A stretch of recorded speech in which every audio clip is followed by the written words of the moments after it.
اعوذ بالله من الشیطان الرجیم بسم الله الرحمن الرحیم. السلام علیکم مرګرو، امید لرم چې ټول مرګري به روغ جوړ یې. دوستانو، د مازیګر راهسې یو ویډیو چلیږي چې د ابابیل سکواډ پولیس والا د وجه نه یو ځوان په ځمکه پروت دی او په هغې باندې غزارونه کیږي. د هغې حوالې سره تفصیلات مخې ته راغلي دي او ویل کېږي چې په اشنغرۍ کې د کرکټ په دوران کې یو څو ځوانان په خپلو کې وران شول او د هغې ترمنځ جګړه وشوله او جګړه ډېره زر شدت اختیار کو او د شدت اختیار کولو نه بس په هغې کې فایرنګ شروع شولو. د فایرنګ په کېدو کې دوه ماشومان په هغه ټایم باندې زخمین شو او فایرنګ شروع و. په دې ټایم کې د ابابیل سکواډ ته اطلاع ملو شوه چې د اشنغرۍ د ماشومانو د کرکټ په ځای کې جګړه وشوله او په هغې کې فایرنګ شروع دی، تاسو هغه ځای ته ځان ورسوئ. ابابیل سکواډ چې کله راغللو نو په دغه ټایم کې چې کوم ویډیو چلیږي او زخمی ځوان باندې غزارونه د ابابیل سکواډ ځوانان کوي.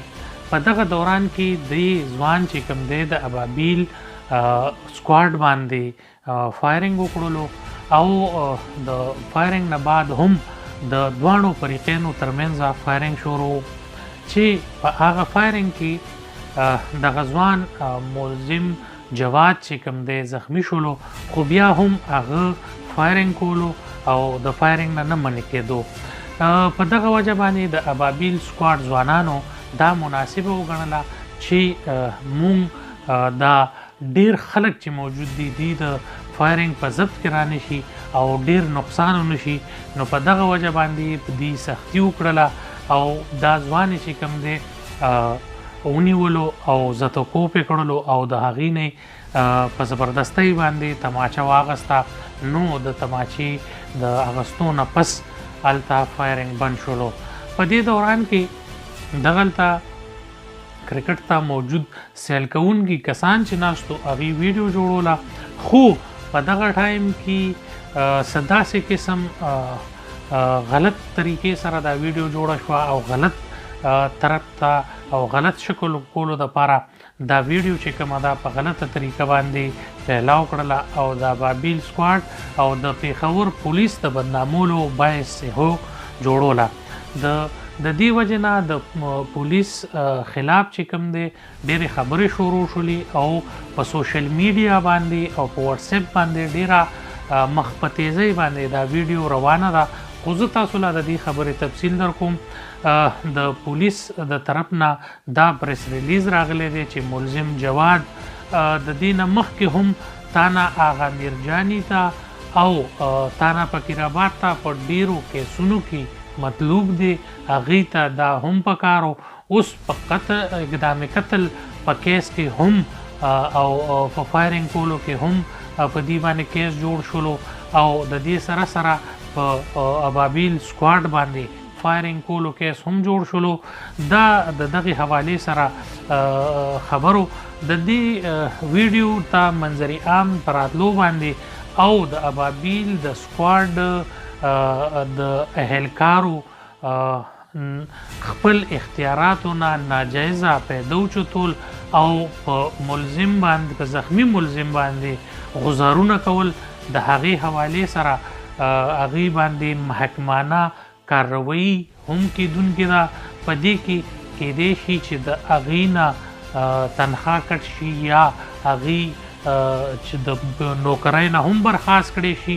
خو د خیبر پښتونخوا پولیس چې کوم دی هغې نن سبا چې کوم حالاتو سره تیریږي، زمونږ پېښور چې کوم دی هغه آلریډي د ډیرو غټو ستونزو سره مخ دی. ټارګټ کلینګ دی، نورې غلا غلطیانې او ورسره سټریټ کرایمز چې په کومو کې موبایل اغستل او د خلکو نه پیسې اغستل یا پرسونه تختول دا شامل دي. په دې باندې پولیس کار کوي او زموږ پولیس ته ډېر چیلنجز دي. نو په دې وخت کې د پولیس خلاف داسې قسم لا څه پراپیګنډه کول یا د پولیس په خلاف قسم لا خبر چلول دا به ډېره غلطه وي. تاسو ټول د خپل پولیس د خپل ښار د پولیس مرګرتیا وکړئ او د پولیس مټې جوړې شي. نن سبا وخت کې چې مونږ د خپل پولیس سره ونه درېږو، یو نه شو او د ټول قوم راپانسي، نو زمونږ ښار د داسې مسایلو سره تیریږي چې دلته نشي ورځ په ورځ باندې عام کیږي.